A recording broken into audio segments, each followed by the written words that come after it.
C'est pas parce qu'on décide ici de dire ça suffit que ça s'arrête. C'est comme ça qu'on n'arrive pas à s'en sortir. Donc ton corps, il y va, il fabrique lui, parce qu'il fait pas de différence entre c'est la réalité, c'est pas la réalité. Et il balance l'émotion. La prise de conscience, c'est 70% du chemin qu'il tu peux faire quelque chose. Et il est jamais trop tard. Il est trop tard en fin de vie, au moment de partir. C'est tout.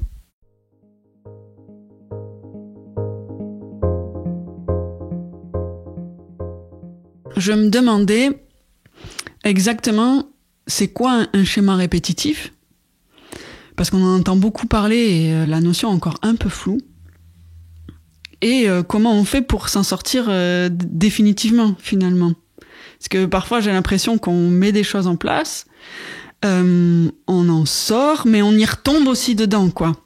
Ça me paraît un vaste sujet, en fait, beaucoup plus que ce qu'on pourrait se le représenter. Tu as raison. Un schéma répétitif, déjà, il y a schéma, c'est un processus, c'est un comportement que tu répètes, c'est-à-dire qui surgit toujours de la même façon, quelle que soit la situation, même si elle diffère. C'est ça un schéma répétitif. Tu fais toujours le même comportement. Tu rencontres toujours un peu les mêmes personnes, ou même si les personnes changent, tu as toujours le même type d'échange avec, le même type de conflit. Tu arrives toujours à un même type de saturation. Tu répètes en fait. Tu vois ?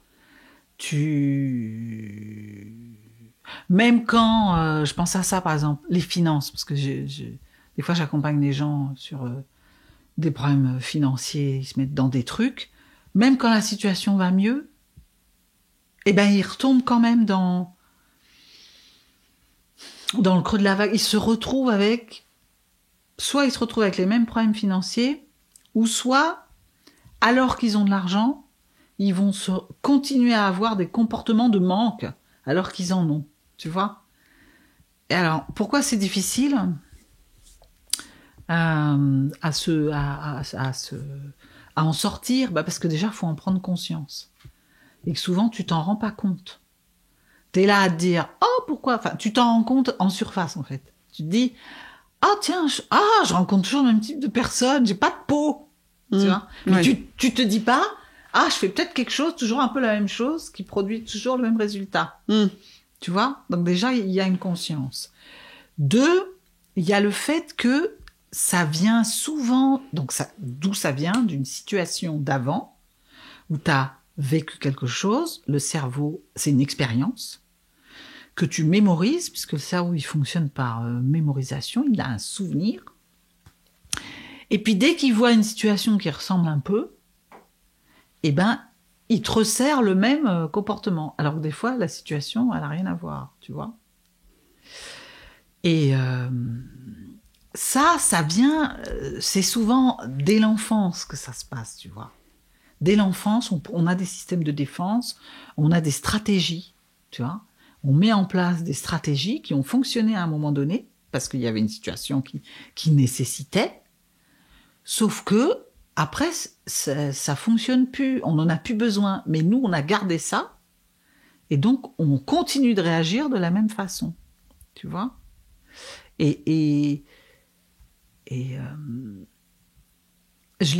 suis en train de lire un livre de Joe Dispenza en ce moment, qui explique ça très bien sur l'émotionnel. Il explique ça sur les animaux, mais ça marche aussi sur nous, vous allez voir. Il dit par exemple un cerf qui est en train de brouter tranquille, je parle des cerfs parce qu'il y a de la forêt, là, ça m'y fait penser. Il est en train de brouter tranquille, voilà. Et puis tout d'un coup, il y a un bruit. Perception d'un danger. Qu'est-ce qui se passe? Pling! T'as tout d'un coup le corps qui dit danger, pof! T'as les surrénales qui se mettent en place et qui balancent un truc d'anxiété. Donc tout le corps réagit pour envoyer de l'énergie, tu vois, un peu de stress, pour que s'il y a besoin, le cerf puisse partir en courant. Et là où les animaux sont mieux que nous, c'est que dans la plupart des cas, sauf s'il y a un problème, ces animaux battus régulièrement, etc., ça marche plus. Mais dans la plupart des cas, le cerf, lui, une fois que le danger il est passé, bon, alors soit il a dû fuir, soit il s'est battu un peu, soit il n'y avait rien. Au bout de 20 minutes, une vingtaine de minutes, l'émotion redescend, c'est fini. Donc lui, il rebroute tranquillement. Donc lui, il n'a pas de schéma répétitif, tu vois. Il a juste ces signaux d'alerte du corps, parce que le corps, dès qu'il y a un signal d'alerte, pof, il balance tout ce qu'il faut. Le problème de l'humain, c'est que l'humain, lui, il mémorise cet événement. Donc il fait « Ah, quand il y a eu ce bruit-là, danger, pof !» Donc dès qu'il y a quelque chose qui ressemble à un bruit, qui ressemble, pof, il remet tu vois. Je fais le cerf. Donc ça va s'il y a réellement danger. Mais le problème, c'est que une pensée peut générer ça aussi, tu vois. Et donc c'est là où ça entretient, c'est que tu fais une pensée, alors soit une pensée, tu présupposes que éventuellement dans le futur, tu es en train de brouter et qu'éventuellement il va y avoir un bruit et qu'éventuellement il va y avoir danger. Donc ton corps, il y va, il fabrique lui, parce qu'il fait pas de différence entre c'est la réalité, c'est pas la réalité. Et donc il balance l'émotion. Donc ça, tu réagis et t'es là et ça s'inscrit en fait. C'est ça, tu vois, ça s'inscrit. Donc admettons qu'il n'y ait rien, ça va se passer momentanément, mais à force de faire ça tout le temps, de répéter, tu inscris quelque chose qui vient s'imprégner. On dit que le corps mémorise aussi, tu as une mémoire émotionnelle, et ton émotion, elle est ancrée, ce qui fait que des fois, après, il n'y a même plus besoin, c'est un peu comme... T'as même plus besoin du déclencheur, tu vas être, ça c'est le stress extrême, t'es en maximum de ton... Tu vois, de ton niveau d'alerte. Donc, c'est extrêmement mauvais pour la santé. Mais c'est surtout que, du coup, quel rapport ça avec le schéma répétitif? C'est que dès que tu as une situation qui ressemble ou que tu présupposes qu'il va ressembler, déjà, pof, ça déclenche. Ça déclenche le stress, donc ça déclenche le comportement. Tu vois? Mais des fois, t'as même pas ça. Ça fait tellement longtemps. Tu t'es créé un nouveau circuit neuronal. Donc, tu es avec quelqu'un, tout va bien, mais toi, tu anticipes déjà, mais tu t'en rends pas compte. C'est ça l'histoire. C'est que c'est ancré. Tu as le schéma émotionnel de l'anxiété, de ça va mal se passer. Donc, tu fais les comportements qui vont adéquats à ça. Donc, tu es en fuite, par exemple. Tu es en fuite, donc tu fuis dans la relation, et puis c'est autoprophétique. Parce que comme tu fuis dans la relation, l'autre commence à te chercher. Et puis tu dis, bah tu vois, ça marche pas. Je rencontre toujours des gens qui me cherchent. Donc, si je résume, il y a vraiment ce truc de, faut faire la lumière dessus, il faut éclairer, c'est pour ça que souvent, soit t'as quelqu'un dans ton entourage qui va te dire, mais comment tu te débrouilles pour faire toujours ça? Mais autrement, déjà, ça passe par là. Tant que t'as pas pris conscience, tu ne peux pas changer, en fait. Et puis, dès que tu prends conscience, après, il va falloir désancrer cette croyance que à chaque fois que tu rencontres quelqu'un, ça va mal se passer. Parce qu'un jour dans ta vie, tu as rencontré quelqu'un avec qui ça s'est mal passé. Et tu as ancré ce souvenir émotionnel. Et tu crois que ça va être comme ça tout le temps. Donc là, il faut désancrer. Tu vois. Tu as ce qu'on appelle une croyance limitante. Tu as dû entendre parler de ça. Oui. C'est puissant quand même, hein? Oui, parce que ce qui est puissant là-dedans, c'est ça se passe au niveau de l'inconscient, tu vois, souvent, c'est... Avant qu'on en prenne conscience, il se passe un temps, tu vois. Et puis, il y a un moment où t'es en pilotage automatique, quoi. Hein. C'est dans le corps, il a mémorisé. Et tu t'en rends plus compte. C'est comme quand tu conduis en voiture et que tout d'un coup, tu pars ailleurs, mais tu continues de conduire, tu arrives à destination. Que des fois, tu te dis, oh là là, mais qu'est-ce que j'ai fait pendant tout ce temps? Et tu vois, il y a aussi le truc de... accepter de regarder à l'intérieur de soi, quoi. Et de pas mettre la faute sur l'autre aussi. Oui. Tu vois ? Oui, parce qu'on a un côté... Déjà, il y a une vision un peu fataliste de dire, bon, bah, de toute façon, moi, je suis née comme ça, je suis pas faite pour le bonheur, je rencontrerai jamais quelqu'un, machin, ou j'ai toujours des galères d'argent, tu vois bien, ou t'as vu émotionnellement, je suis toujours dépassée, j'y arrive pas. Et c'est... Et puis, il y a ce truc de... bah, c'est pas moi, c'est l'environnement, c'est pas moi, c'est l'autre, c'est pas moi, j'ai pas eu assez de temps. Ouais. Voilà. Or, la clé, là, elle est de se détacher de l'environnement, de l'extérieur, du temps, de l'autre, tu vois, et de se dire, ça se passe à l'intérieur. Je peux pas changer l'autre. Il se peut que j'ai rencontré quelqu'un qui soit pas top, mais le temps que je m'en rende compte, tu vois, avec ce truc de fatalisme, bah, tu te dis, bah, c'est normal, je mérite que ça, moi, finalement, hein, parce qu'il y a aussi ça. Il y a toute la notion de ça vient ancrer une croyance comme quoi, bah, de toute façon, tu mérites pas mieux. Donc, il y a déjà changé ça et de se dire, mais tout le monde mérite d'être aimé correctement, voilà. Et puis après, il y a se rappeler qu'une relation, ça se passe à deux et c'est qu'est-ce que j'enclenche, tu vois ? Oui. Oui, parce que souvent j'entendais non, mais je suis pour rien, c'est pas moi, c'est lui, parce que il est comme ci, comme ci, comme ça. Oui, d'accord. Mais toi, finalement, qu'est-ce qui a fait que tu as autorisé aussi à ce qu'il soit comme ça ? À quoi tu as dit oui ? Et qu'est-ce qui fait que tu génères peut-être quelque part aussi certains comportements, quoi ? Oui, puis après, il y a parce que je pense à des personnes que j'ai accompagnées là-dessus, qui ont, par exemple, qui ont du mal à se séparer, soit d'une emprise, d'une relation dite toxique, tu vois, d'une emprise. J'écoutais une émission sur les femmes battues ce matin. Tu vois, qu'est-ce qui fait qu'on n'arrive pas à s'en sortir ? Alors, il y a plein de facteurs. Hein. La peur, tant que tu as peur, tu peux pas tellement agir, parce que tu as une peur paralysante. Mais il y a aussi que, si on prend des choses un peu... Si on reste sur les relations, par exemple, une fois que tu t'es rendu compte, parce que tu as quelqu'un qui t'a dit, parce qu'on a éclairé, ou tu as pris un coaching, voilà, tu es dans un processus de prise de conscience et tu veux faire autrement. Il y a une deuxième chose qu'il faut intégrer, c'est que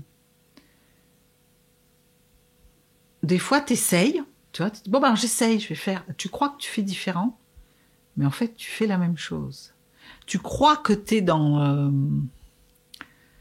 des comportements nouveaux, mais en fait, tu répètes les mêmes. Alors, tu fais un petit peu, puis pof, il y a l'ancien comportement qui vient se remettre. Parce qu'il faut, comme je disais tout à l'heure, désancrer.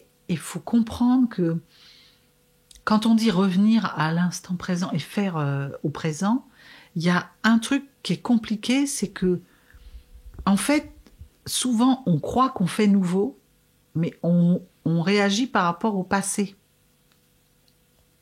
mais sans s'en rendre compte. Je vais prendre l'exemple d'une cliente que je suis en train d'accompagner là, et qui me disait, moi, j'ai plus confiance aux hommes, parce que, voilà, c'est un très bon exemple. Donc, comme elle n'a pas confiance aux hommes, bah, du coup, elle a des comportements de défense, elle se livre pas, machin. Donc après, elle dit, bah oui, mais je peux pas avoir confiance, il me dit rien. Donc, on travaille ça, mais ça prend du temps, parce qu'il faut déconstruire, il faut désancrer, Parce que qu'est-ce qui se passe ? À un moment donné dans sa vie, il y a eu un problème de confiance. Donc, elle a vécu une expérience de non-confiance. Elle a mis en place une stratégie de défense. Il y a un émotionnel, tu vois, qui s'est mis en place. Il y a des signaux. Donc, en plus, ça a duré dans le temps. Donc, je vis quelque chose, je ressens, je suis pas bien, je suis en méfiance, je suis pas bien dans mon corps. Les pensées s'en mêlent en disant « Oula, donc faut qu'on mette ça en place. » Pof, ça s'ancre. Ça crée un souvenir qui dit, par rapport à cette expérience, cling, j'ai ça. Pour un peu que ça dure et que ça se répète, si c'est one shot, des fois tu vis un truc, T'es comme le cerf de tout à l'heure. Et puis, tu rebroutes tranquillement. T'as oublié. Sauf que si ça se répète, quand tu vis avec quelqu'un, généralement, tu vois, pour un peu qu'il y ait de nouveau, il y a eu un deuxième événement, on refait la boucle. Tu vois ? Et ça inscrit émotionnellement ce truc. Et ce qui fait que même quand l'autre, peut-être un jour, l'autre, il n'était pas du tout, c'est pas la même situation, mais toi, tu es avec le souvenir, donc tu y repenses. Tes pensées vont entretenir l'émotionnel qui est inscrit dans ton corps. Tu vois ? Ouais, je vois. Et donc, ça devient... on dit que l'émotion, elle s'en va... bon, ça dépend, quel type d'émotion, mais bon, au bout d'un moment, elle s'en va. Vingtaine de minutes, ça part, et on passe à autre chose. Si on arrive à passer à autre chose, c'est fini. L'émotion n'est plus dans le corps. Si elle se répète, ça crée une mémoire. Et si c'est une mémoire un peu traumatique, au bout d'un moment, il va peut-être falloir nettoyer la mémoire. Mais sinon, on a plein d'émotions comme ça qui nous traversent. Et on oublie, on a été déçu, je voulais un pain au chocolat, j'ai eu un pain au raisin, déception. Ça fait pas de moi, tu vois, je suis pas dans un truc traumatique. Oui. Ça passe. Mais là, les pensées entretiennent. Tu as un souvenir, dès qu'il y a un truc, ben là, c'est pas la même situation, mais tu y repenses. Donc, tu repenses, le corps est bien fait, pof, il te balance l'émotion qui va bien. Déception, donc tu fais le comportement qui va avec. Donc, l'autre qui avait fait un effort, ça recommence. Et t'es dans une boucle, tu vois. Ce qui fait que ça s'inscrit, au bout d'un moment, quand ça se répète, ça devient une humeur. Tu vois, on dit, j'ai l'humeur maussade, j'ai l'humeur un peu, j'ai l'humeur manque de confiance, quoi, hein, tu vois. Et puis après, si ça se répète en semaines, en mois, en années, que tu as toujours été un peu comme ça devient ta personnalité, en fait. Donc même quand tu rencontres quelqu'un de hyper choupinou, qui est franc, qui fait pas de coups et tout, toi, tu as la personnalité méfiance. Donc, voilà les schémas de répétition, parce que c'est indépendamment de l'autre. Tu as en toi ce comportement qui va faire que tu pars déjà en méfiance. Donc, tu vas commencer à être... t'es en méfiance, donc tu vas pas te livrer, tu vas guetter les moindres trucs. C'est la meilleure façon de pourrir la situation. Donc, ça va pas bien se passer, et toi, tu vas dire, ah ben voilà, tu vois, j'avais raison. Donc là, la clé, c'est de stopper ce truc infernal. Le travail que je fais, moi, en accompagnement, notamment avec cette cliente, c'est désancrer. Donc, on revient... donc, on fait ce qu'on appelle comme du recadrage, déjà. On fait comme un état des lieux du nombre de fois les relations, ça s'est pas bien passé. On regarde les stratégies. Tu vois, il y a toute cette partie mentale de regarder d'où vient la croyance, en fait. Il y a tout un... Donc là, on repart sur les faits, mais on fait aussi du travail émotionnel, tu vois. Il faut désancrer. Il y a une émotion intérieure. Là, il y a un truc de « j'ai pas confiance parce que j'ai été très blessée ». Donc, on est obligé de travailler à un moment donné sur le corps. Alors, dans l'inconscient, tu vois, la PNL permet ça, d'aller chercher un peu la source du truc et puis de le désancrer dans le corps, parce que dans la dernière vidéo qu'on a faite là sur la fatigue, j'expliquais que le corps, à un moment donné, il est en pilotage automatique. Lui, il fait au cerveau « you-you ». Donc, même si le cerveau envoie autre chose, lui, le corps... Et là, dans le corps, il y a une mémoire émotionnelle de méfiance extrême, tu vois. Donc, on désancre ça. Et puis après, bon, émotionnellement, on peut y aller via le corps. Donc, il y a tout un tas de techniques. Moi, je travaille sur la fasciathérapie. Ça peut en libérer une mémoire. Il y en a qui travaillent au niveau énergétique.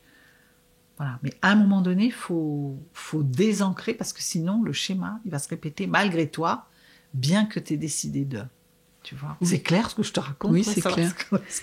C'est clair. Parce que c'est tout un... En fait, les émotions, c'est de la chimie, c'est du... Tu vois, donc il faut comprendre comment ça se passe entre... C'est pas parce qu'on décide ici de dire ça suffit que ça s'arrête. C'est comme ça qu'on n'arrive pas à s'en sortir, des fois. Quand tu parlais, j'ai les images de sillons. C'est comme si à chaque fois, chaque événement, ça creusait un sillon. Plus tu as des événements, plus ça creuse. Et que, du coup, après, ce sillon-là, c'est par là que passent les choses plus rapidement. Du coup, c'est comme ça que ça va sortir. Donc oui, pour moi, c'est clair. Et quand tu racontes comment tu désancres, ça faisait penser à que ces sillons-là, tu venais les reboucher, tu vois, pour plus que ça passe par là et créer d'autres sillons ailleurs, pour que les messages passent en fait dans le corps. Oui. Alors, pour être tout à fait juste, je ne sais pas si je rebouche les sillons, parce que les circuits neuronaux, ils se construisent après, là, bon, faudrait que j'aille voir si on arrive à... C'est plutôt qu'on ouvre d'autres chemins et on explique au cerveau qu'il y a d'autres schémas neuronaux et on l'habitue à, tu vois. Parce que j'aime bien prendre cette image des champs de maïs. Quand tu commences à marcher un peu, là, quand tu fais de la randonnée, puis tout d'un coup tu coupes à travers le champ parce que c'est plus court. La première fois, tu vas marcher, et puis le maïs, il va se redresser. Bon, s'il y a un deuxième groupe de randonneurs, ça met un peu plus de temps à se redresser. Puis tu fais passer 10 groupes de randonneurs, et à la fin, ça fait un chemin. Puis le jour où il y en a un qui dit, mais pourquoi on passe toujours par ce chemin, on pourrait passer par un autre, faut refaire le chemin. Puis à un moment donné, tu as 2 chemins. Ça veut pas dire qu'on passera plus jamais par celui-là.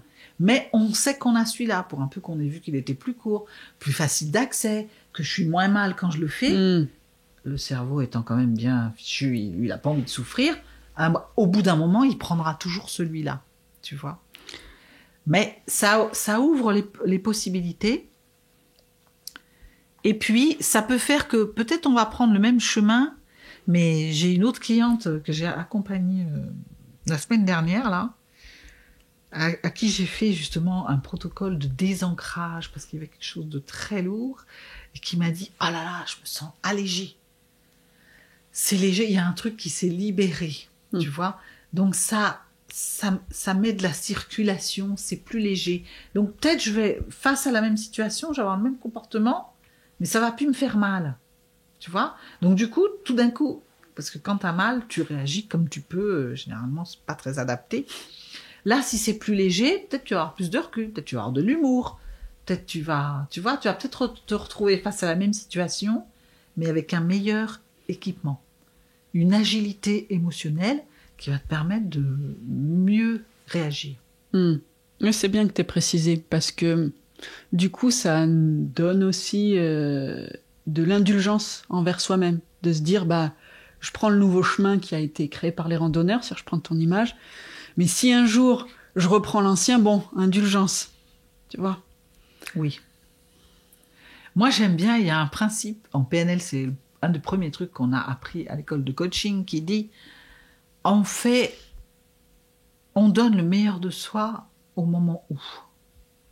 Tu vois, un truc de s'accueillir et de se dire bon bah si ça n'a pas fonctionné, j'ai fait du mieux que j'ai pu là à ce moment-là. Après tu prends conscience, tu dis bon je vais essayer de faire différemment.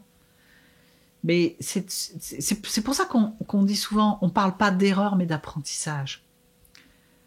Pour se dire, bon, ben, c'est ce que j'ai pu faire à ce moment-là, c'est tout, voilà. Qu'est-ce que j'en retiens? Tu vois? Parce que des fois, je vais prendre le bon chemin, mais des fois, j'ai le chemin. Je vais reprendre le mauvais chemin. Parce que, parce que c'est plus rapide, parce que c'est ce que j'ai toujours connu, même si maintenant, je commence à faire différemment. Mais après, j'en prends conscience. Ah, j'ai encore repris l'ancien chemin. Bon, comment j'ai fait la dernière fois pour prendre le nouveau? Et au bout d'un moment, le nouveau chemin deviendra le chemin habituel.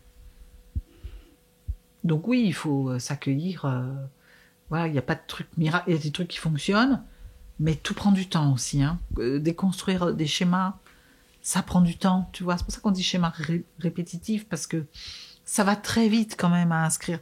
Un trauma, ça s'inscrit, pof, ça y est, tu peux être blindé à vie, quoi. Tu vois. Ouais. Déconstruire ça prend un peu plus de temps aussi. Mais bon, ce qui est génial, c'est que rien n'est une fatalité, quoi. On peut prendre du temps, de l'énergie, mais c'est possible. Carrément. Et tu sais ce qui prend le plus de temps, quand je vois là, avec tous les accompagnements que j'ai faits, sur des mémoires émotionnelles comme ça, un peu fortes, et puis des schémas dans lesquels tu restes bloqué, qui t'empêche d'avancer vraiment. Le plus long, c'est la prise de conscience. Vraiment. Moi, j'accompagne pas tant que... Parce que des fois, moi, je le vois, ça. Je décode très vite le schéma. Donc, c'est comme un scan à l'aéroport. Sauf que si la personne n'est pas prête, elle n'a pas vu... Souvent, j'ai du déni, tu vois. On peut rien faire. Je dis souvent que la prise de conscience, c'est 70% du chemin qui est fait. T'as pris conscience, t'as éclairé. Ah ouais, je prends toujours le chemin de gauche et je souffre. Et ça ne fonctionne pas. Mais je suis toujours sur des chemins de maïs pourris. Non, tu prends le mauvais chemin. Il y a un autre chemin pour traverser ce champ. Ça ne dépend pas de l'environnement, ça dépend de toi. Une fois qu'on a pris conscience de ça, après, on éclaire. Voilà, il y a un petit temps pour comprendre quand même. Alors du coup, c'est quoi ce chemin ? Il vient d'où ? Et qu'est-ce qui fait que tu n'y arrives pas à construire un autre chemin ? Donc ça, c'est un petit temps. Et après, le désancrage. Des fois, là, j'ai une cliente, ça s'est débloqué un protocole de 20 minutes. Pof ! Des années. Ouais. Des années.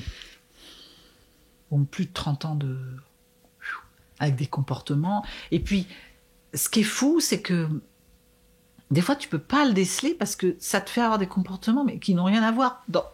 Par exemple, tu as vécu, là en l'occurrence c'était ça, une dévalorisation, à un moment donné, il s'est passé un événement, perte d'estime de toi, tu trouves que tu es une merde, que tu vaux rien, et de toute façon tu mérites pas le bonheur. Bon, on pourrait se dire que c'est que par rapport aux relations et tout. Ça vient se nicher, mais dans des trucs... parce que le corps... Pareil aussi, ça. Le corps aime bien l'équilibre. Je parlais d'homéostasie. Donc, quand il y a un déséquilibre quelque part, il compense. Là, il y a une dévalorisation. Donc, souvent, les gens qui sont en manque d'estime d'eux, soit tu les vois pas, soit ils se survalorisent. Donc, des gens diraient... ils ont un ego surdimensionné. Donc, ils sont en force tout le temps. Donc, ils vont essayer de s'affirmer autrement. Et ils vont être dans des comportements hyper autoritaires, exigeants, coercitifs. Ça va se nicher dans des trucs. Et personne, si tu les regardes, on va dire, mais ce qu'il a, il se prend pour... En fait, il y a eu un super trauma. Donc, toi, si tu vas pas, si t'as pas quelqu'un qui t'éclaire ça, tu peux aller chercher un... Oui, mais ça a toujours fonctionné comme ça. J'ai toujours obtenu. Pour avoir, il faut... Tu vois, et tu vas faire un diagnostic complètement erroné. Donc tout seul, c'est aussi difficile déjà de prendre conscience, parce que tu as toujours fonctionné comme ça, et puis potentiellement ça marche. En fait, quand est-ce qu'on arrive... moi, je récupère qui ? Les gens qui... Ça marche plus. Ça marche pas. Au bout d'un moment, ça se grippe. Ça marche plus, je suis au pied du mur, j'en peux plus. J'ai tout essayé. Et ça ne fonctionne pas. Et donc là, tu te dis, t'es prêt à tout, en fait. Moi, je récupère souvent des gens qui sont prêts à tout. Qui arrivent, qui me disent, tu fais ce que tu veux, je veux sortir de là. Et du coup, c'est chouette. Enfin, c'est chouette. Ce qui est intéressant là-dedans, c'est que ça ouvre tout un panel. Il y a une confiance, et puis je peux aller dans tout mon type d'accompagnement, parce que moi j'accompagne avec des outils dits holistiques. Alors holistique, ça veut dire quoi ? Parce que c'est un terme aussi assez galvaudé. Ça veut dire que j'ai des outils de coaching, donc j'ai des protocoles PNL, je fais de la systémique, je fais de questionnement de coaching, de travail de coach, d'éclairage, mais j'ai aussi des éclairages qui m'arrivent à l'intuition. Donc quand je disais je te scanne, c'est à la fois intuitif, mais c'est aussi connecté, et donc j'ai accès même... Parfois, on se trimballe, ça c'est difficile aussi. Il t'est rien arrivé dans ton enfance de particulier, enfin, d'hyper traumatique, parce qu'on a tous des stratégies de défense. Mais, tout d'un coup, et on se dit, mais d'où ça vient ? Qu'est-ce qui se passe ? Et en fait, tu as une mémoire transgénérationnelle, un truc qui t'arrive de ta grand-mère qui a eu un trauma, qui s'est fait violenter, tu vois, ou ton arrière-grand-mère, ça a descendu les générations, parfois ça saute des générations, et toi, dans ton ADN, tu as le trauma, tu vois, tu as les traces de l'événement traumatique. Donc ton corps, il a une mémoire, il va réagir en fonction. Donc alors qu'il n'y a rien, tu vas craindre les hommes, par exemple, parce qu'il y a eu violence. Comme ça s'inscrit dans le corps, ça se transmet après à la génération future. Oui, aussi, oui. C'est ça le transgénérationnel. L'épigénétique travaille là-dessus. Alors, la bonne nouvelle, c'est que tu as un héritage, en fait, et tu transmets aussi. C'est pour ça que c'est intéressant d'aller travailler aussi sur toi un peu pour...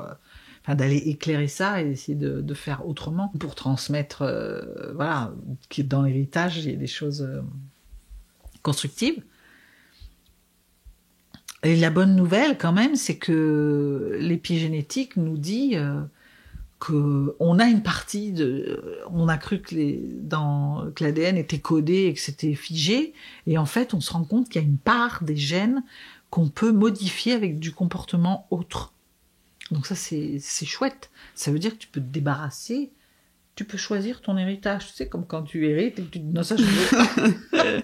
Tu peux travailler dessus, ouais. tu vois, et dire, non, je vais faire autrement. J'ai envie. Et du coup, ça te change. Il y a une partie qui s'encode autrement. Donc l'intérêt, parce que l'ADN, c'est que ça encode, ton corps va fonctionner autrement. Tu vois, ça va enlever cette boucle automatique, parce que là, tu vois, pour le coup, tu disais pourquoi, comment ça se fait qu'on retombe toujours dans les mêmes trucs, mais là, tu peux pas avoir conscience des fois, parce que toi, a priori, t'as pas vécu un truc. Je pense à ça parce que, par exemple, l'argent. Quand je vais connecter des fois les héritages transgénérationnels, voire même, je le dis tout bas, les vies d'avant, en fait, tu vas dans ton enfance, dans la famille, il n'y a rien eu par rapport à l'argent, par rapport au manque. Il y a des gens, ils ont manqué de rien du tout, et pourtant ils n'arrivent pas, ils sont un peu, ils sont avec cette énergie du manque. En fait, tu te rends compte que l'arrière-grand-père, il a fait faillite, tu vois, ou le grand-père a fait faillite, ou le père, il lui est arrivé un truc, mais il ne l'a jamais dit. Tu vois, j'ai eu ça sur un cas. En fait, le père, enfant, il avait connu son père, son propre père, avait fait faillite. Donc lui, il n'avait jamais osé monter rien. Et puis, il était avec ce truc d'échec. Et du coup, la petite fille que j'ai accompagnée disait, je comprends pas, j'arrive pas à me lancer dans les projets, je sais pas, moi j'ai l'impression que ça va pas marcher. C'est incroyable ce que ça fait. Tu vois, ça... Ouais, je vois. Donc c'est voilà passionnant. Pourquoi on est dans des schémas de répétition, mais des fois, c'est pas... l'origine, elle est pas... elle t'appartient pas, en fait. T'en as hérité. Donc moi, j'explore tout ça. Je fais large. Et j'ai entendu aussi des fois des gens qui me disaient, non, mais c'est pas à mon âge que je vais changer, c'est trop tard maintenant. Qu'est-ce que tu réponds à ça? Trop tard par rapport à quoi? Moi, je réponds que tant que t'es vivant, il n'est pas trop tard, tu vois. C'est... émotionnellement parlant, corporellement parlant, mentalement parlant, on peut changer à tout moment. Et moi, je dis, il est trop tard quand c'est 3 minutes avant de mourir. Oui, là, il faut... Mais...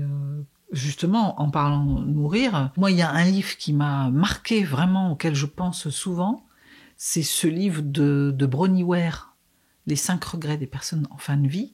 C'est cette infirmière californienne qui accompagnait en soins palliatifs. Donc, elle a fait je ne sais combien d'interviews de personnes qui étaient en fin de vie. Alors, il y a celles qui partaient, qui étaient bien, enfin, autant qu'on peut se partir bien, voilà, en tout cas, sereine. Et puis, il y avait celles qui regrettaient. Et dans les regrets, il y avait de ne pas avoir fait ce qu'ils avaient voulu, de ne pas avoir aimé, de ne pas avoir... Et en fait, tu te dis, les personnes regrettaient de ne pas avoir fait quelque chose pour changer leur vie au moment où c'était possible. Mm. Et tu te dis, moi, à chaque fois, j'ai ça en tête et je me dis, à tout moment, dès que tu prends conscience, tu peux faire quelque chose. Et il n'est jamais trop tard. Il est trop tard en fin de vie, au moment de partir. C'est tout.